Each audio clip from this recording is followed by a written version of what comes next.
Hello hi it's me mister creator and welcome to 50 days of Indian drop review. അപ്പോൾ കഴിഞ്ഞ വീഡിയോയിൽ നമ്മൾ എങ്ങനെ ഫേസ്ബുക്കിൽ ആഡ് റൺ ചെയ്യുക കാര്യങ്ങളൊക്കെ ചെയ്ത് ഒക്കെ ഷെഡ്യൂൾ ചെയ്തിട്ട് നമ്മൾ പബ്ലിഷ് അമർത്തി. അപ്പോൾ പബ്ലിഷ് അമർത്തിയതിന് ശേഷം എന്താ ഉണ്ടായെന്നുള്ള കാര്യം നിങ്ങൾക്ക് അറിയില്ല. അപ്പോൾ ആ ഒരു കാര്യം ഡിസ്കസ് ചെയ്യാൻ കൂടിയാണ് ഞാൻ ഈ വീഡിയോ കൊണ്ട് വന്നിരിക്കുന്നത്. ഇത് കൂടാതെ ഈ ഒരു വീഡിയോയിൽ വരാൻ പോകുന്ന ടോപ്പിക്സ് കാര്യങ്ങൾ എന്തൊക്കെയാ നമ്മുടെ എങ്ങനെ ഒരു ഓർഡർ വന്നു കഴിഞ്ഞാൽ ഒരു കസ്റ്റമറിനെ വിളിച്ച് വെരിഫൈ കാര്യങ്ങളൊക്കെ ചെയ്യുക എന്നുള്ള കാര്യങ്ങളും കൂടി നിങ്ങൾക്ക് ലൈവായിട്ട് നിങ്ങളുടെ ഈ വീഡിയോയിൽ ഞാൻ പറഞ്ഞു തരുന്നുണ്ടാവും. അതുകൂടാതെ നമ്മുടെ റോപ്പോസോ ക്ലൗഡിൽ എങ്ങനെ ഒരു ഓർഡർ മാനേജ് ചെയ്യുക എന്നുള്ള കാര്യങ്ങളും ആവും ഈ ഒരു വീഡിയോയുടെ മെയിൻ ടോപ്പിക് കാര്യങ്ങൾ. അപ്പം നേരിട്ട് നമുക്ക് വീഡിയോയിലോട്ട് കിടക്കാം. അപ്പോൾ ഫസ്റ്റ് നമ്മൾ ആഡ് സ്റ്റാർട്ട് ചെയ്ത ദിവസം എന്ന് പറയുന്നത് 1-ാം തീയതിയാണ്. അപ്പോൾ 1-ാം തീയതിയാണ് നമ്മൾ ആഡ് റൺ ചെയ്തത്. പക്ഷേ എൻ്റെ ഭാഗത്തൊരു തെറ്റുണ്ടായെന്ന് വെച്ചാൽ നമ്മുടെ ക്രെഡിറ്റ് കാർഡിന് ഒരു പ്രശ്നം ഉണ്ടായിരുന്നു. അതുകൊണ്ട് 1-ാം തീയതി ആഡ് റൺ ആയില്ല. കാരണം നോക്കാൻ നിങ്ങൾക്ക് എമൗണ്ട് ഒന്നും സ്പെൻഡ് ആയില്ല. ആ ക്രെഡിറ്റ് കാർഡിൻ്റെ പ്രശ്നം ഞാൻ കുറേ നോക്കി പ്രശ്നം സോൾവ് ആക്കി മനസ്സിലാക്കിയതെന്ന് വെച്ചാൽ ക്രെഡിറ്റ് കാർഡിൻ്റെ ഇഷ്യൂ ആയിരുന്നു. ആ ക്രെഡിറ്റ് കാർഡ് മാറ്റി വേറൊരു ക്രെഡിറ്റ് കാർഡ് ആഡ് ചെയ്തു. അത് 2-ാം തീയതി വൈകുന്നേരം 11 മണിക്കാണ് ആഡ് ചെയ്തത്. പക്ഷേ അന്നൊരു ഇഷ്യൂ ഉണ്ടായതെന്ന് വെച്ചാൽ 11 മണി ടു 12 മണി വരെ ഫേസ്ബുക്ക് ഒരു മാരത്തോൺ ഓർഡർ പോലെ ഫേസ്ബുക്ക് ആഡ് ഓടി ചെയ്തിട്ട് 171 രൂപ സ്പെൻഡായി. ഒരു സെയിൽ പോലും വന്നില്ല. അവിടെയാണ് ഞാൻ നേരത്തെ പറഞ്ഞത് രാവിലെ 12 മണി ടു രാത്രി വൈകുന്നേരം 12 മണി വരെ ആഡ് എപ്പോഴും ഷെഡ്യൂൾ ചെയ്ത് വെക്കണം, സ്റ്റാർട്ട് ചെയ്യുന്നത്. കാരണം എന്ന് വെച്ചാൽ ഫേസ്ബുക്കിൻ്റെ കേസിൽ ഒരു പ്രശ്നമുണ്ട്. എന്താ വെച്ചാൽ നമ്മളിപ്പോൾ ആഡ് എന്തെങ്കിലും കാരണവശാൽ ആഡ് റൺ ആയില്ലെങ്കിൽ ഇത്ര ടൈം വരെ റൺ ആയില്ലെങ്കിൽ ആ ടൈമിന് ശേഷമുള്ള നിങ്ങൾ ഷെഡ്യൂൾ വെച്ച ടൈം വരെ ഒരു മാരത്തോൺ റൺ ചെയ്യും. ആ റണ്ണിൽ അവർ ഇഷ്ടം പോലെയുള്ള ആൾക്കാർ, ഇതുമായിട്ട് ഒരു ബന്ധമില്ലാത്ത ആൾക്കാർ, നമ്മൾ ഷെഡ്യൂൾ വെച്ച ആൾക്കാരോട് ഒരു ബന്ധമില്ലാത്ത ആൾക്കാരുടെ അടുത്തൊക്കെ കാണിച്ചിട്ട് എമൗണ്ട് സ്പെൻഡ് ചെയ്യാൻ നോക്കും. ഒരു മാരത്തോൺ സ്പെൻഡിങ് എന്ന് പറയും. അപ്പോൾ ആ സംഭവത്തിന് പെടാതിരിക്കാനാണ് ഞാൻ ഈ ഷെഡ്യൂൾ കാര്യങ്ങൾ ചെയ്യാമെന്ന് പറഞ്ഞത്. അപ്പോൾ നമുക്ക് അവിടെ ഒരു പ്രശ്നം ഉണ്ടായി. അത് 171 രൂപ സ്പെൻഡാക്കി ഒരു സെയിലോ ഒരു ആഡ് ടു കാർട്ടോ വന്നില്ല. അപ്പോൾ എന്നിട്ട് എന്ത് ചെയ്തു, നമ്മൾ 3-ാം തീയതി വെയിറ്റ് ചെയ്തു. 3-ാം തീയതി നോക്കിയപ്പോഴാണ് നമുക്ക് നല്ലൊരു കേസ് വന്നത്. നമുക്കൊരു ഇതിൽ 5 ആഡ് ടു കാർട്ട് മാത്രമേ കാണിക്കുന്നുണ്ടെങ്കിൽ 366 സ്പെൻഡ് ചെയ്തെങ്കിലും 5 ആഡ് ടു കാർട്ടേ മാത്രമേ കാണിക്കുന്നുണ്ടെങ്കിലും നമുക്കൊരു സെയിൽ അവിടെ വന്നു. നിങ്ങൾക്ക് ഇവിടെ നോക്കിയാൽ കാണാം. ഞാൻ മൈ സ്റ്റോറിൽ പോയിട്ട് ഞാൻ 3-ാം തീയതി ക്ലിക്ക് ചെയ്ത് കഴിഞ്ഞാൽ നമുക്ക് ഇവിടെ ഒരു ഓർഡർ വന്നിട്ടുണ്ട്. ഒരു ഓർഡർ വന്നു. അതാണ് ഞാൻ പറഞ്ഞത്, 3-ാം തീയതി ഒരു ഓർഡർ വന്നു. ആ ഒരു ഓർഡർ ഫേസ്ബുക്ക് ആഡ്സിൽ എന്തുകൊണ്ടോ കാരണങ്ങൾ, പിക്സലിൻ്റെ പ്രശ്നം കൊണ്ടാവാം, കാണിച്ചില്ല. അത് കൂടാതെ നമുക്ക് 5 ആഡ് ടു കാർട്ട് ചെയ്യും. ഇവിടെയാണ് ഞാൻ നേരത്തെ പറഞ്ഞ ഓഡിയൻസിൻ്റെ ബെനിഫിറ്റ്സ് വരുന്നത്. നമ്മൾ ലുക്കലേക്ക് നേരെ സെറ്റ് ആക്കിക്കൊണ്ട് ഈ ആഡ് ടു കാർട്ടൊക്കെ അതിലിങ്ങനെ കയറിപ്പോവും. ആ ആൾക്കാരുടെ ക്രൈറ്റീരിയ കാര്യം. അപ്പോൾ നമുക്കിനി റീടാർജറ്റ് ചെയ്യാൻ ഭയങ്കര എളുപ്പം ഈ ആഡ് ടു കാർട്ട് വെച്ചാൽ. അപ്പോൾ പർച്ചേസ് 1 വന്നു, 5 ആഡ് ടു കാർട്ട് വന്നു. അപ്പോൾ അത് ഞാൻ എന്ത് ചോദിച്ചു, എൻ്റെ ഒരു കേസ് ആയിരുന്നു, പുതിയ സ്റ്റോറല്ലേ, എന്തുകൊണ്ടും ഫസ്റ്റ് ദിവസം ഇങ്ങനെ ആവാൻ ചാൻസ് ഉണ്ട്. കാരണം ഞാൻ പറഞ്ഞ പോലെ ലേണിംഗ് ഫേസ് എന്ന് പറഞ്ഞ സംഭവമുണ്ട് ഫേസ്ബുക്കിന്. ആ ഒരു സിനാരിയോ ഉണ്ടല്ലോ, അതെന്താണെന്ന് ഞാൻ പറഞ്ഞില്ല. ലേണിംഗ് ഫേസ് എന്നുള്ള സിനാരിയോ കൊണ്ട് ഒരു ആഡൊക്കെ സെയിൽ വരാൻ ചാൻസ് കൂടുതൽ. 5 ആഡ് ടു കാർട്ട് വന്നു ഒരു ദിവസം കൂടി ഞാൻ കൊടുക്കാമെന്ന് വിചാരിച്ചു. കാരണം ഞാനൊരു വീഡിയോ കറക്റ്റ് ഷൂട്ട് ചെയ്യണമെങ്കിൽ 4-5 ഓർഡർ വന്നാലേ നമുക്ക് വീഡിയോ ഷൂട്ട് ചെയ്യാൻ സുഖമുള്ളൂ. അപ്പോൾ ഒരു ദിവസം കൂടി ഞാൻ കൊടുക്കാമെന്ന് വെച്ചു. പക്ഷേ നിങ്ങളത് ചെയ്ത് നിങ്ങൾ എന്താ ചെയ്യുന്നത് ഞാൻ പറഞ്ഞുതരാം. അപ്പോൾ ഒരു ദിവസം കൂടി കൊടുത്ത് നമ്മുടെ 4-ാം തീയതി എന്ന് പറയുന്ന ദിവസം എന്ന് പറഞ്ഞാൽ വളരെ നല്ലൊരു ദിവസമായി. നമുക്ക് ശരിക്കും ഇതിൽ പറഞ്ഞാൽ 3 പർച്ചേസ് വന്നിട്ടുണ്ട്. പക്ഷേ ഇത് 2 പർച്ചേസേ കാണിക്കുന്നുള്ളൂ. 12 ആഡ് ടു കാർട്ടും 3 പർച്ചേസും വന്നിട്ടുണ്ട്. 2 പർച്ചേസും 12 ആഡ് ടു കാർട്ടും. 5-ാം തീയതിയാണ് 3-ാമത്തെ സെയിൽ വന്നത്. ഓക്കെ, അപ്പോൾ അങ്ങനെ നമുക്ക് മൊത്തത്തിൽ 4 ടോട്ടൽ നമ്മുടെ ഓർഡേഴ്സ് എന്ന് പറയുന്നത് 1-ാം തീയതി മുതൽ 6-ാം തീയതി വരെ ഞാൻ ഓടിച്ചിരുന്നു. 5 ഓർഡർ അല്ല, ഒന്ന് എൻ്റെ ഓർഡർ തന്നെയാണ്, അത് കൂട്ടേണ്ടത്. 4 ഓർഡറാണ് നമുക്ക് മെയിനായിട്ട് വന്നിട്ടുള്ളത്. ഇവിടെ കാണാം 4 ഓർഡേഴ്സ് എന്ന് പറഞ്ഞിട്ട് 4 ഓർഡർ നമുക്ക് അതുവഴി കിട്ടിയിട്ടുണ്ട്. അപ്പോൾ ഈ ഒരു സംഭവം വളരെ സ്മൂത്തായിട്ട് ഞാൻ പോയി. പക്ഷേ ഞാൻ അത് കണ്ടിന്യൂ ചെയ്യുന്നില്ല. കാരണം എന്ന് വെച്ചാൽ ഞാനത് മെയിൻ സ്റ്റോറായിട്ട് ഉദ്ദേശിക്കുന്നത് നിങ്ങൾക്ക് ഈ വീഡിയോ കറക്റ്റ് മനസ്സിലാക്കി തരാൻ വേണ്ടി മാത്രമാണ് ഈ ഒരു സാധനം ഞാൻ ചെയ്ത് തന്നെ നിങ്ങളുടെ ഒപ്പം ഇരുന്ന് ചെയ്യുന്നത്. അപ്പോൾ അതുകൊണ്ട് തന്നെ നമുക്കിപ്പോൾ ഏകദേശം ടോട്ടൽ എത്രയെന്ന് ഞാൻ കാണിച്ചു തരാം. മാക്സിമം നമുക്ക് ഇവിടെ അടിച്ചു കഴിഞ്ഞാൽ കാണാം 400 രൂപ പെർ മന്ത് ഡെയിലി വെച്ചിട്ട്, പെർ ഡേ ഡെയിലി വെച്ചിട്ട് നമുക്ക് 1256 രൂപ സെയിലായി. 1256 സെയിലിൽ 21 ആഡ് ടു കാർട്ടും മൊത്തത്തിൽ 4 പർച്ചേസ്, ഇവിടെ 3 കാണിക്കുന്നുണ്ടെങ്കിൽ 4 പർച്ചേസ് നമുക്ക് വന്നിട്ടുണ്ട്. 4 പർച്ചേസ്, അതിൽ പർച്ചേസ് ആയ ഇന്നത്തെ കാര്യങ്ങളൊക്കെ ഞാൻ വേറെ വീഡിയോയിൽ പറഞ്ഞുതരാം എന്തൊക്കെയാണ് കാര്യങ്ങളെന്ന്. 4 പർച്ചേസ് വന്നിട്ടുണ്ട്. അപ്പം ഇതാണ് നമ്മുടെ മെയിൻ സാധനം. ഇനി ഞാൻ നിങ്ങൾക്ക് പറഞ്ഞുതരാൻ പോകുന്നത് ഈ 4 ഓർഡേഴ്സിൽ ഓരോ ഓർഡർ ഞാൻ വിളിച്ചെടുത്തിട്ട് നിങ്ങൾക്ക് എങ്ങനെ ഓർഡർ വെരിഫൈ ചെയ്യുക എന്നുള്ള കാര്യങ്ങൾ ഞാൻ നിങ്ങൾക്ക് പറഞ്ഞുതരാൻ പോവുകയാണ്. അപ്പം നേരിട്ട് നമുക്ക് കോൾ വെരിഫിക്കേഷൻ സിസ്റ്റത്തിലേക്ക് കിടക്കാം. വിളിച്ച് നമ്മൾ എങ്ങനെ കൺഫേം ചെയ്യേണ്ട കാര്യങ്ങൾ എന്നുള്ള കാര്യങ്ങൾ നമുക്ക് നോക്കാം. അപ്പോൾ ആദ്യം നമ്മൾ ഓർഡർ സെക്ഷനിൽ പോകണു. നമ്മുടെ വന്ന ഓർഡേഴ്സ് നോക്കുന്നു. നമുക്ക് മൊത്തത്തിൽ 3 ഓർഡേഴ്സാണ് വന്നത്. അപ്പോൾ ഞാനത് ചെയ്യാൻ പറ്റും, ലാസ്റ്റ് വന്ന ഓർഡറിലെ ആളെ ഒന്ന് വെരിഫൈ ചെയ്യാം. വിളിച്ചിട്ട് എങ്ങനെ വെരിഫൈ എന്നുള്ള കാര്യങ്ങൾ ഞാൻ കറക്റ്റ് നിങ്ങൾക്ക് പറഞ്ഞുതരാം. അപ്പോൾ ആദ്യം അതിനായിട്ട് നമ്മൾ എൻ്റെ മൂപ്പരുടെ നമ്പർ നമ്മൾ ചൂസ് ചെയ്യാണ്. നമ്പർ ചൂസ് ചെയ്തിട്ട് ഞാൻ വിളിക്കാൻ പോകട്ടെ, ഫോണിൽ വിളിക്കാൻ പോവാണ്. ഞാനിപ്പോൾ നിങ്ങളുടെ മുമ്പിൽ ലൈവിൽ അവരെ വിളിച്ചിട്ട് എങ്ങനെ ഓർഡർ കൺഫേം ചെയ്യേണ്ട കാര്യങ്ങൾ ഞാൻ പറഞ്ഞുതരാം കേട്ടോ. നേരെ ശ്രദ്ധിച്ചോളുണ്ട്. you have called is speaking to someone else. You can wait or call again later. അപ്പോൾ നമ്മൾ വിളിച്ചുകൊണ്ടിരിക്കുന്ന ആൾ ഇപ്പോൾ ഏതൊരു കോളിലാണ് ബിസിയാണ്. ഒരു 5 മിനിറ്റ് വെയിറ്റ് ചെയ്യാം നമുക്ക്. ഓക്കെ, നമ്മൾ ആ ആൾ തിരിച്ച് വിളിക്കുന്നുണ്ട്. Hello. Hello, am I talking to Jagdish? I am calling in behalf of shop for life. आपने एक ऑर्डर किया था savings wooden piggy bank yesterday. Hello, അത് ശരിയായില്ല, ഒന്നുകൂടി ഒന്ന് വിളിച്ചു നോക്കാം നമുക്ക്.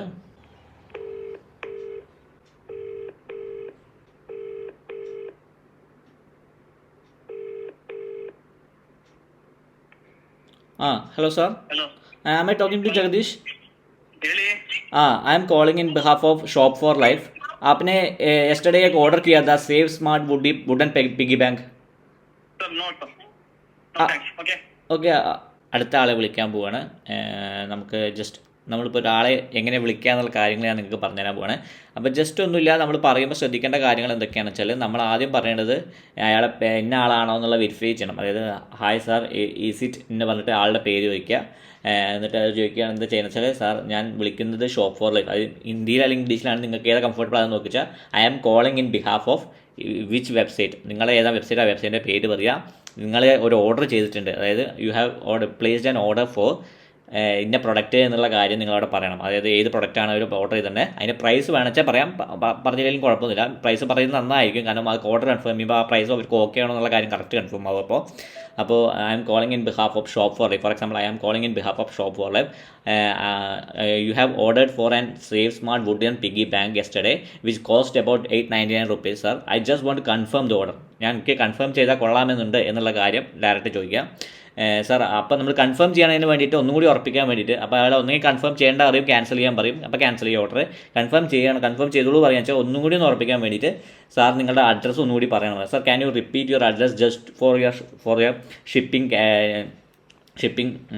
Just make it to shipping safe എന്ന് പറഞ്ഞുള്ള കാര്യങ്ങളൊക്കെ ഒന്ന് ചർച്ച ചെയ്യുക. അതായത് ഷിപ്പിംഗ് ഒന്നും കൂടി കറക്റ്റ് സിമ്പിളാക്കാൻ നിങ്ങളുടെ അഡ്രസ്സ് ഒന്നുകൂടി ഒന്ന് വെരിഫൈ ചെയ്യാനും കൂടി ഒന്ന് പറയുമോ എന്നുള്ള കാര്യം റിപ്പീറ്റായിട്ട് ചോദിക്കുക. അപ്പോൾ അവർ കറക്റ്റ് അവരുടെ അഡ്രസ്സ് കാര്യങ്ങൾ പറഞ്ഞു തരും.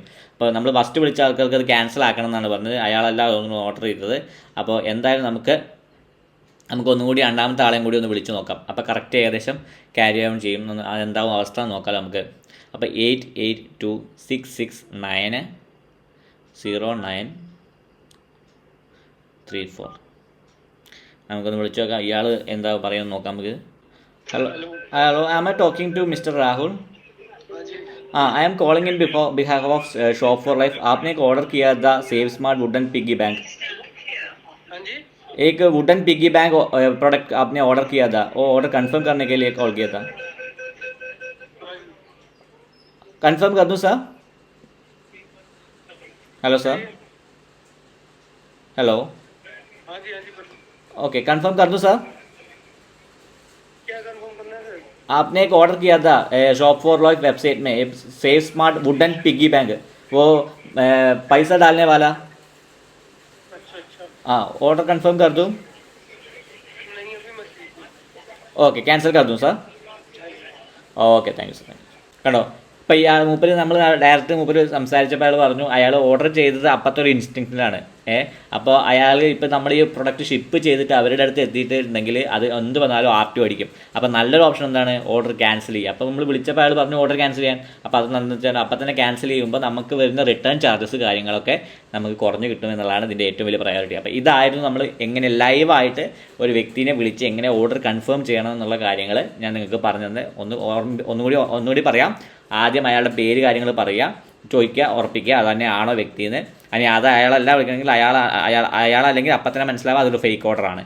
രണ്ടാമത്തെ കാര്യം എന്ന് പറയുന്നത്, അയാൾ പ്രൊഡക്റ്റ് ഓർഡർ ചെയ്തിട്ടുണ്ട്, ഇന്ന വെബ്സൈറ്റിൽ നിന്നാണ് ഞാൻ വിളിക്കുന്നത്, ഇന്ന വെബ്സൈറ്റിൽ വന്ന് നിങ്ങൾ ഇന്നൊരു പ്രൊഡക്റ്റ് ഓർഡർ ചെയ്തിട്ടുണ്ട്, അപ്പോൾ ആ ഓർഡറിൻ്റെ കൺഫർമേഷന് വേണ്ടിയിട്ടാണ് വിളിച്ചത്. കൺഫേം ചെയ്യട്ടെ അതോ കൺഫേം ചെയ്യട്ടെ എന്ന് മാത്രം ചോദിച്ചാൽ ക്യാൻസൽ ചെയ്യണമെന്നില്ല. കൺഫേം ചെയ്യട്ടെ ചോദിച്ചു കഴിഞ്ഞാൽ മൂപ്പര് കൺഫേം ചെയ്തോ പറയും, അല്ല വേണ്ട എനിക്ക് വേണ്ട ക്യാൻസൽ ചെയ്തോ എന്ന് പറയും. ക്യാൻസൽ ചെയ്യാന്ന് പറയാന്ന് വെച്ചാൽ അപ്പം തന്നെ ക്യാൻസൽ ചെയ്യുക. കൺഫേം ചെയ്തോ എന്ന് പറയുകയാണെങ്കിൽ നമ്മൾ നേരെ ചെയ്യണമെന്ന് വെച്ചാൽ മൂപ്പരുടെ അഡ്രസ്സ് ഒന്നും കൂടി റിപ്പീറ്റ് ചെയ്യാൻ പറയുക. റിപ്പീറ്റ് ചെയ്യാൻ പറയുമ്പോൾ നമ്മളിപ്പോൾ പറഞ്ഞ പോലെ തന്നെ നമ്മൾ അതായത് ആദ്യം കുറച്ച് വാക്ക് ചിലപ്പോൾ മടിച്ചിട്ടേ പറയുന്നുണ്ടാവുള്ളൂ, എന്നാലും നമ്മൾ കുറച്ച് ഭാഗം ഫില്ല് ചെയ്ത് കൊടുക്കുക. അപ്പോൾ അയാൾക്ക് മനസ്സിലാവും അയാൾ ജെനുവിൻ ആയിട്ട് തന്നെ വിളിക്കണത്, നമ്മൾ ഫേക്ക് ആയിട്ടല്ല വിളിക്കണത്, ജെനുവിൻ ആയിട്ട്. അപ്പോൾ അയാൾ ഫുള്ളായിട്ട് അഡ്രസ്സ് കാര്യങ്ങൾ ഫില്ല് ചെയ്ത് പറഞ്ഞു തരും. അപ്പോൾ അതുവഴി എന്താകും ഓർഡർ കൺഫേം ആയി. അപ്പോൾ അയാൾ പർച്ചേസ് ചെയ്യാൻ റെഡി ആയെന്ന് നമുക്ക് മനസ്സിലാവും.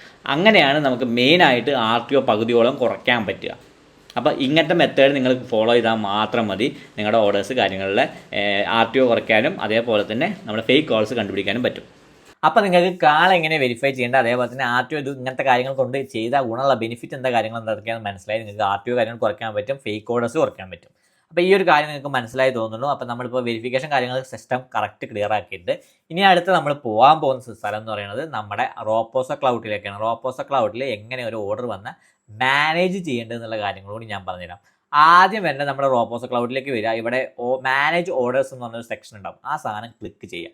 മാനേജ് ഓർഡേഴ്സ് ക്ലിക്ക് ചെയ്യുമ്പോൾ ഇവിടെ കാണാൻ ഇപ്പോൾ കൺഫേംഡ് കാണുമ്പോൾ ഇവിടെ ഒന്നും ഉണ്ടാവില്ല. നമ്മുടെ 4 പ്രൊഡക്റ്റ് ഷിപ്പായിട്ടുണ്ട്. പക്ഷേ അതിൽ 3 പ്രൊഡക്റ്റ് ഇൻ ട്രാൻസിറ്റിൽ കിടക്കണം, ഒരു ഷിപ്പ് ഫെയിൽ ഡെലിവറിയും കിടക്കുന്നുണ്ട്. അപ്പോൾ ഈ ഓരോ സാധനങ്ങൾ എന്താണെന്ന് ഞാൻ പറയാം.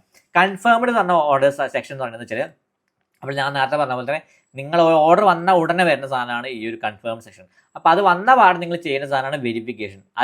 ഇതിന് ഇവിടെ നിന്ന് പോയിട്ട് വെരിഫൈ ചെയ്തിട്ട് നിങ്ങൾക്ക് കാര്യമില്ല, കാരണം ഷിപ്പായി. ഇനി അത് എന്ത് പറ്റിയാലും RTO അടിക്കുള്ളൂ. അപ്പോൾ അതാണ് ഞാൻ കൺഫേം സെക്ഷനിൽ വന്ന പാട് നിങ്ങളത് കാൾ വെരിഫൈ ചെയ്യണം, ഓർഡർ കറക്റ്റ് ആണോ ഇല്ലെന്ന് അറിയണം. എന്നിട്ട് നിങ്ങളുടെ ഷോപ്പിഫൈയിൽ പോയിട്ടാണ് ക്യാൻസൽ ചെയ്യുന്നത്. ഇതിൽ ക്യാൻസൽ ചെയ്യാനുള്ള ഓപ്ഷൻ ഉണ്ടാവില്ല. ഷോപ്പിഫൈയിൽ പോയിട്ട് ഇവിടെ വന്നു കഴിഞ്ഞാൽ നമ്മുടെ ഓർഡേഴ്സിൻ്റെ സെക്ഷൻസ് വന്നു കഴിഞ്ഞാൽ ഫേക്ക് ഓർഡേഴ്സ് ആണ് അല്ലെങ്കിൽ ആ ഓർഡർ വേണ്ടാന്ന് പറയുകയാണെങ്കിൽ നമുക്ക് ഇവിടെ വന്നു കഴിഞ്ഞാൽ മോർ ആക്ഷനിൽ ക്ലിക്ക് ചെയ്യുക, ക്യാൻസൽ ഓർഡർ ക്ലിക്ക് ചെയ്യുക, മോർ ആക്ഷൻ ക്യാൻസൽ ഓർഡർ. അപ്പോൾ അതുവഴി നമുക്ക് ഈ ഓർഡേഴ്സ് ക്യാൻസൽ ചെയ്യാൻ പറ്റും. പക്ഷേ ഞാനിപ്പോൾ അത് ചെയ്യില്ല. ഞാനിപ്പോൾ ചെയ്യുന്നത് 3 ഷിപ്പായിട്ടുണ്ട്, 1 ഫെയിൽഡ് ഡെലിവറി ഉണ്ട്. ഇനി ഓരോ സെക്ഷൻ ഞാൻ പറഞ്ഞ പോലെ തന്നെ കൺഫേംഡ് ഓർഡേഴ്സ് മൊത്തം അതാണ് കാണിക്കുക. ഷിപ്പ്ഡ് ഓർഡേഴ്സ്, ഈ കൺഫേംഡ് ആയ ഓർഡേഴ്സ് 24 മണിക്കൂർ അല്ലെങ്കിൽ 18 മണിക്കൂർ, 20 മണിക്കൂറിനുള്ളിൽ എന്തായാലും ആ സാധനം ഷിപ്പിങ്ങിനുള്ള സാധനങ്ങൾ സെറ്റ് ആകും. അപ്പോൾ ആ ഇൻ ട്രാൻസിറ്റ് എന്ന് പറഞ്ഞ സെക്ഷനിലേക്ക് അത് വരും. ഇൻ ട്രാൻസിറ്റ് പറഞ്ഞാൽ ഇവിടെ എന്താ വെച്ചാൽ ഒരു AWB AWB എന്ന് പറഞ്ഞാൽ നിങ്ങളുടെ ട്രാക്കിംഗ് ലിങ്ക് ജനറേറ്റ് ആകും. ഇത് ക്ലിക്ക് ചെയ്ത് കഴിഞ്ഞാൽ കാണാം നിങ്ങളുടെ പ്രൊഡക്റ്റിൻ്റെ ട്രാക്കിംഗ് ലിങ്ക് കാര്യങ്ങൾ കാണാൻ പറ്റും. ഇത്ര എവിടെ എത്തി എന്നുള്ള കാര്യങ്ങളൊക്കെ എന്ന് ഡെലിവർ ആവും, എന്ന് എക്സ്പെക്ട് ചെയ്യാന്നുള്ള കാര്യങ്ങൾ. ഈ സാധനങ്ങളൊക്കെ നിങ്ങളുടെ കസ്റ്റമറിന് മെസ്സേജ് പോകുന്നുണ്ടാവും. നിങ്ങൾ എന്താ വിളിച്ചൊന്ന് പറയും ചെയ്യണം, ഇങ്ങനത്തെ ഒരു ജനറേറ്റ് ആണ് നിങ്ങളുടെ പ്രൊഡക്റ്റ് ഇത്ര എത്തുന്നുള്ളത്. അത് ചെയ്യുന്നതോടെ നല്ലതാണ്. അപ്പോൾ ഇൻ ട്രാൻസിറ്റ് പറഞ്ഞാൽ ഷിപ്പിംഗ് നടന്നുകൊണ്ടിരിക്കുന്ന പ്രൊഡക്ട്സ് ആണ് ഇവിടെ വരിക. ഔട്ട് ഫോർ ഡെലിവറി എന്ന് പറഞ്ഞ സെക്ഷൻ എന്താ വെച്ചാൽ നമ്മളിപ്പോൾ ആ പ്രൊഡക്റ്റ് അവിടെ എത്തി, കസ്റ്റമറിൻ്റെ സ്ഥലത്തെത്തി, പക്ഷേ ഡെലിവറി ബോയ് അത് എടുത്തിട്ട് കസ്റ്റമറിന് കൊണ്ട് കൊടുക്കാൻ പോവുകയാണെന്നുണ്ടെങ്കിൽ അവനെ ഔട്ട് ഫോർ ഡെലിവറി എന്ന സെക്ഷനിലാണ് കാണിക്കുക. അന്ന് വൈകുന്നേരത്തിന് ശേഷം മാത്രമേ അത് ഡെലിവേർഡ് ആയോ അല്ലേ എന്നുള്ള കാര്യങ്ങളിലേക്ക് മാറും. ഡെലിവേർഡ് ആയിക്കഴിഞ്ഞാൽ നേരെ ക്ലോസ്ഡിലേക്ക് പോകും. ഫെയിൽഡ് ആയിക്കഴിഞ്ഞാൽ ഈ ഫെയിൽഡ് ഡെലിവറി സെക്ഷനിലേക്ക്. അപ്പോൾ നമ്മുടെ ഇപ്പോൾ ഒരു ഓർഡർ ഫെയിൽഡ് ഡെലിവറി എന്ന് പറഞ്ഞ സെക്ഷനിൽ കിടക്കുന്നുണ്ട്. കാരണം ഈ ഒരു ഓർഡർ ഫെയിൽഡ് ആയിട്ടുണ്ട്. അപ്പോൾ എന്താ കാര്യങ്ങളൊക്കെ അറിയാൻ വേണ്ടിയുള്ള ഓപ്ഷൻ ഉണ്ട്. അപ്പോൾ അതിന് വേണ്ടി നിങ്ങൾ ചെയ്യണമെന്ന് വെച്ചാൽ ഇവിടെ മാനേജ് NTR എന്ന് പറഞ്ഞ ഓർഡർ ഇവിടെ ബട്ടൺ കാണാം, അല്ലെങ്കിൽ നിങ്ങളുടെ താഴത്തിന് മാനേജ് NTR കാണാം. ഈ ബട്ടൺ ക്ലിക്ക് ചെയ്ത് ഈ ഓർഡർ എന്തുകൊണ്ടാണ് ഫെയിൽഡ് ആയെന്നുള്ള കാര്യം ഇവിടെ കാണാൻ പറ്റും. ഇവിടെ ഫസ്റ്റ് ഡെലിവറി ആകുമ്പോൾ മൊത്തത്തിൽ ഒരു ഓർഡറിനെ 3 വട്ടം ഡെലിവറി ചെയ്യാൻ നോക്കും. ഒരു ഓർഡർ ഒരു ഡെലിവറി ബോയ് 3 വട്ടമാണ് ഡെലിവറി ചെയ്യാൻ നോക്കുക. അതായത് 3 ദിവസം ഡെലിവറി ചെയ്യാൻ നോക്കും. ഇനി ഫസ്റ്റ് ആ ഓർഡറിൻ്റെ 3 ക്രൈറ്റീരിയാസ്, 3 കണ്ടീഷൻസ് ഞാൻ പറയാം. ഫസ്റ്റ് ആ ഓർഡർ ഒരു ഡെലിവറി ബോയിൻ്റെ അടുത്തെത്തി, അയാൾ ഡെലിവറി ചെയ്യാൻ കൊടുത്തു. അപ്പോൾ കസ്റ്റമർ റിജക്റ്റ് ചെയ്യുകയാണെങ്കിൽ നേരെ റിട്ടേൺ അടിക്കും, RTO അടിക്കും, റിട്ടേൺ ടു ഒറിജിൻ എന്ന് പറഞ്ഞ സാധനം അടിക്കും. ഇനി അതല്ല, ഡെലിവറി ബോയ് കസ്റ്റമറിന് എടുത്തിട്ട് പക്ഷേ കസ്റ്റമർ അവിടെ സ്ഥലത്തില്ല, നാളെ ഡെലിവറി ചെയ്യാൻ പറഞ്ഞു, അതാണെങ്കിൽ റീഷെഡ്യൂൾ രണ്ടാമത്തെ ദിവസത്തേക്ക് അത് റീഷെഡ്യൂൾ ചെയ്യും. വീണ്ടും അവിടെ ഡെലിവറി ചെയ്യാൻ പറ്റിയില്ലെങ്കിൽ 3ാമത്തെ ദിവസത്തേക്ക് റീഷെഡ്യൂൾ ചെയ്യും. 3ാമത്തെ ദിവസവും ഡെലിവറി ചെയ്യാൻ പറ്റിയില്ലെങ്കിൽ ആ സാധനം നേരെ RTO അടിക്കും. മനസ്സിലായോ? ഫസ്റ്റത്തെ റിജക്ട് ചെയ്ത് കഴിഞ്ഞാൽ അപ്പം തന്നെ RTO അടിക്കും. 2ാമത്തെ കേസിൽ 3 വട്ടം ഡെലിവറി ചെയ്യാൻ ശ്രമിക്കും. 3 വട്ടത്തിനുള്ളിൽ എപ്പോഴെങ്കിലും ഡെലിവറായി ഇല്ലെങ്കിൽ അത് RTO അടിക്കും. ഇനി അടുത്ത കേസ് എന്ന് വെച്ചാൽ നമ്മുടെ കസ്റ്റമർ പ്രൊഡക്റ്റ് ഡെലിവേർഡായി, കസ്റ്റമർ എന്ത് ചെയ്തു, ഈ വാങ്ങി വെച്ച് കഴിഞ്ഞ് സാധനം അവരുടെ ഇഷ്ടപ്പെട്ട പോലെ ആയില്ലെങ്കിൽ അയാൾ റിട്ടേൺ അടിക്കും. 7 ദിവസത്തിൽ അല്ലെങ്കിൽ 5 ദിവസത്തിനുള്ളിൽ റിട്ടേൺ അടിക്കാനുള്ള ഓപ്ഷൻ ഉണ്ടാവും. അയാളെ എന്താ പറയുക ലിങ്കിൽ തന്നെ ഉണ്ടാവും. നമ്മളോട് പറയണം നിർബന്ധമില്ല, അയാൾക്ക് കൊടുക്കുന്ന ട്രാക്കിംഗ് ലിങ്ക് തന്നെ റിട്ടേൺ ചെയ്യാനുള്ള ഓപ്ഷൻ ഉണ്ടാവും. അപ്പോൾ റിട്ടേൺ അടിക്കുമ്പോൾ എന്താണ്ടാവുക വെച്ചാൽ കസ്റ്റമർ ഡയറക്റ്റ് റിട്ടേൺ അടിക്കാമല്ലോ. റിട്ടേൺ അടിച്ചു കഴിഞ്ഞാൽ ആ സാധനം നേരെ നമ്മുടെ അടുത്തേക്ക് വരും, നമ്മുടെ ഡെവലപ്പറിന് വരും. അപ്പോൾ അങ്ങനെയാണ് 3 സീരിയസ്. ഈ 3 സീരിയസ് നിങ്ങൾ മനസ്സിലാക്കി വെച്ചാൽ മതി. ഇവിടെ നിങ്ങൾ ഫെയിൽ ഡെലിവറി എന്തുകൊണ്ട് ഫെയിൽ ഡെലിവറി ആയി, എത്രാമത്തെ ഫെയിൽ ഡെലിവറി ആണെന്നുള്ള കാര്യങ്ങളൊക്കെ ശ്രദ്ധിക്കുക. അപ്പോൾ ഇവിടെ നോക്കി കഴിഞ്ഞാൽ ഫസ്റ്റ് അറ്റംപ്റ്റ് ആണ്, ഇന്നാണ് ഫെയിൽഡ് ആയത്. റിക്വസ്റ്റ് എന്തുകൊണ്ടാണ് നോക്കി കഴിഞ്ഞാൽ ഇവിടെ കാണാം ഡെലിവറി റിക്വസ്റ്റ് ഫോർ റീഷെഡ്യൂൾ ചെയ്യാൻ, നാളത്തേക്ക് ഡെലിവറി ചെയ്യാനോ മറ്റന്നാളത്തേക്ക് ഡെലിവറി ചെയ്യാനോ വേണ്ടിയിട്ട് കസ്റ്റമർ പറഞ്ഞിട്ടുണ്ട്, അതുകൊണ്ടാണ് ഫെയിൽഡ് ആയത്. അപ്പം നമുക്കിവിടെ ഒന്നും ചെയ്യാതിരുന്നാൽ തന്നെ അയാൾ വീണ്ടും റീട്രൈ ചെയ്ത് കൊടുക്കും. പക്ഷെ നമ്മൾ ചെയ്യണമെന്ന് വെച്ചാൽ നമ്മൾ ഈ നമ്പറിൽ വിളിച്ചിട്ട് എന്തുകൊണ്ട് ഫെയിൽ ഡെലിവറി ആയി എന്നുള്ള കാര്യം വെരിഫൈ ചെയ്യുക. അയാൾ എത്താൻ ഫ്രീ ആവുകയാണെങ്കിൽ അന്ന് ഡെലിവറി ചെയ്യാന്നുള്ള കാര്യത്തിൽ ഡേറ്റ് കാര്യങ്ങൾ മനസ്സിലാക്കുക. അല്ലെങ്കിൽ ഫോൺ നമ്പറിൽ എന്തെങ്കിലും ഇഷ്യൂ അത് കാര്യങ്ങളൊക്കെ മനസ്സിലാക്കിയിട്ട് ഇവിടെ അപ്ഡേറ്റ് എന്ന് പറഞ്ഞാൽ ഞാൻ ഓൾറെഡി അപ്ഡേറ്റ് ചെയ്തു. അപ്ഡേറ്റ് എന്ന് പറഞ്ഞ ബട്ടൺ ഉണ്ടാവും, അതിൽ ക്ലിക്ക് ചെയ്തിട്ട് നിങ്ങൾ ഡേറ്റ് ചൂസ് ചെയ്ത് നാളത്തേക്കുള്ള ഡേറ്റ് ചൂസ് ചെയ്തിട്ട് അപ്ലൈ അമർത്തി കഴിഞ്ഞാൽ നാളത്തെ ഉണ്ടാവും. നെക്സ്റ്റ് അറ്റംപ്റ്റ് ആണ് 8 ജൂലൈ എന്ന് പറഞ്ഞിട്ട് സേവ്ഡ് ആവും. അപ്പോൾ അടുത്ത അറ്റംപ്റ്റ് സേവ് ആയി നടത്താം. അപ്പോൾ ഇനി നാളെ എന്ത് ചെയ്യും, ഈ സാധനം വീണ്ടും ഡെലിവറി ചെയ്യാൻ ശ്രമിക്കും. അപ്പോൾ അങ്ങനെയാണ് ഫെയിൽഡ് ആയിട്ടുള്ള ഡെലിവറി കാര്യങ്ങൾ ഹാൻഡിൽ ചെയ്യേണ്ടത്. RTO ആയ ഡെലിവേഴ്സ് ഒന്നും നമുക്ക് ചെയ്യാൻ പറ്റില്ല. അത് നേരെ കസ്റ്റമർ എത്തിക്കാൻ പോകുന്നില്ല. കസ്റ്റമർ വേണ്ട വെച്ചിട്ട് ഒഴിവാക്കണില്ല. നമ്മൾ റീഫണ്ട് ചെയ്യേണ്ടതിനും മാത്രം. ക്യാഷ് ഓൺ ഡെലിവറി ആണെങ്കിൽ റീഫണ്ടിൻ്റെ കാര്യവും നമ്മൾ നോക്കേണ്ട ആവശ്യമില്ല. പെയ്ഡ് ആണെങ്കിൽ നമ്മൾ റീഫണ്ട് ചെയ്യേണ്ടി വരും. അപ്പോൾ ഇനി ബാക്കി 3 ഇൻ ട്രാൻസിലാണ്. ഇതിൻ്റെ ഓരോ സിറ്റുവേഷൻ എന്താണെന്ന് ഞാൻ വരുന്ന വീഡിയോസിൽ കവർ ചെയ്യുന്നത്. അപ്പോൾ ഇതൊക്കെയാണ് മൊത്തത്തിൽ നമ്മൾ ഓർഡർ മാനേജ് ചെയ്യേണ്ട കാര്യങ്ങൾ ഞാൻ നിങ്ങൾക്ക് പറഞ്ഞു തന്നു. എങ്ങനെ എന്താ നമ്മുടെ അവസ്ഥ എന്ന് പറഞ്ഞു. നമുക്ക് മൊത്തത്തിൽ സ്പെൻഡ് ആയത് 1300 രൂപ സ്പെൻഡ് ആയിട്ടുണ്ട്. പക്ഷേ 4 ഓർഡേഴ്സ് വന്നിട്ടുണ്ട് ഇന്നില്ല. പക്ഷേ ഞാൻ ഇപ്പോൾ പോസ്റ്റ് ചെയ്തെന്ന് വെച്ചാൽ ഞാനിതൊരു മെയിൻ ഫുൾ ആയിട്ടുള്ള വെബ്സൈറ്റ് അല്ല ഞാൻ ഉദ്ദേശിക്കുന്നത്. ഞാൻ ആൾറെഡി വേറെ വെബ്സൈറ്റ് ഉള്ളതുകൊണ്ട് ഞാൻ അതിലായിരിക്കും മെയിൻ വർക്ക് ഉണ്ടാവുക. അപ്പോൾ ഈ ഒരു സംഭവം, ഈ ഒരു വീഡിയോ മൊത്തം നിങ്ങൾക്ക് മനസ്സിലായെന്ന് വിചാരിക്കുന്നു. എന്തെങ്കിലും ഡൗട്ട് ഉണ്ടെങ്കിൽ നിങ്ങൾക്ക് താഴെ കമൻറ്റ് സെക്ഷനിൽ ചോദിക്കാവുന്നതാണ്. അപ്പോൾ ആ കാര്യങ്ങളൊക്കെ ഞാൻ ക്ലിയർ ചെയ്ത് തരുന്നതാണ്. വേറെ എന്തെങ്കിലും കാര്യങ്ങൾ അറിയണമെങ്കിൽ ഡയറക്റ്റ് കമൻറ്റ് സെക്ഷനിൽ കൂടുതലായിട്ട് ഡീറ്റെയിൽസ് കാര്യങ്ങൾ അറിയണമെങ്കിൽ അപ്പോൾ അടുത്ത വീഡിയോ എന്താണ്ടാവുക വെച്ചാൽ അടുത്ത വീഡിയോയിൽ ഈ നമ്മുടെ ക്യാമ്പയിൻ കണ്ടിട്ട് എങ്ങനെ ഓഫാക്കണം, ഏതൊക്കെ കണ്ടിന്യൂ ചെയ്യണം, എന്തൊക്കെ സ്കെയിൽ ചെയ്യണം എന്നുള്ള കാര്യങ്ങളായിരിക്കും അടുത്ത വീഡിയോയിൽ നമ്മൾ കവർ ചെയ്യുന്നുണ്ടാവുക. അപ്പോൾ അടുത്ത വീഡിയോ വരുന്നതിന് മുമ്പേ നിങ്ങൾക്ക് ഈ ചാനൽ സബ്സ്ക്രൈബ് ചെയ്യുക. ഈ വീഡിയോ അല്ലെങ്കിൽ പ്ലേയേഴ്സ് നിങ്ങൾക്ക് ബിസിനസ്സിനോട് താല്പര്യമുള്ള നിങ്ങളുടെ സുഹൃത്തുക്കൾക്കോ നിങ്ങളുടെ ഫാമിലിയിലെ മെമ്പേഴ്സിനോ ആർക്കോ വെച്ചാലും ഷെയർ ചെയ്ത് കൊടുക്കുക എന്ന് ഞാൻ പറഞ്ഞുകൊണ്ടിരിക്കുന്നു. അപ്പോൾ കൂടുതൽ വീഡിയോസുമായി വീണ്ടും വരുന്നവരെ ഗുഡ് ബൈ.